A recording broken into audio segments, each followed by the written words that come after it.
À nouveau des scènes de chaos au Caire. Le quartier général de la police a été soufflé par un attentat à la voiture piégée qui a fait au moins 4 morts.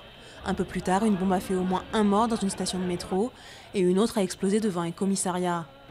Ces attentats interviennent au moment où l'Égypte s'apprête à célébrer sous haute tension le 3e anniversaire de la révolte qui a chassé Hosni Moubarak du pouvoir.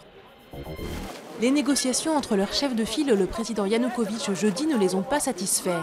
À Kiev, les manifestants sont passés à l'offensive en occupant un ministère et en dressant une nouvelle barricade. Leurs leaders les ont appelés à tout faire pour éviter une nouvelle flambée de violence, alors que 5 personnes sont mortes ces derniers jours. Début à Genève des négociations entre régime et opposition syrienne. L'émissaire de l'ONU pour le conflit syrien, Lakhdar Brahimi, doit tenter de faciliter le dialogue entre les deux parties, opposition a priori irréconciliable.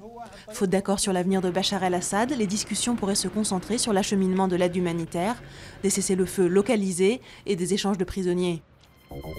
59 ans, dont 38 passés derrière les barreaux. Philippe El-Chenaoui a quitté ce matin la prison de Fresnes. Celui qui était l'un des plus anciens détenus de France devra porter un bracelet électronique pendant 2 ans. Il avait été condamné à la perpétuité en 1977 pour un braquage avec prise d'otage auquel il a toujours nié avoir participé. Valérie Trierweiler se rendra en Inde dimanche. Une visite de 2 jours pour soutenir Action contre la faim, prise en charge par l'ONG.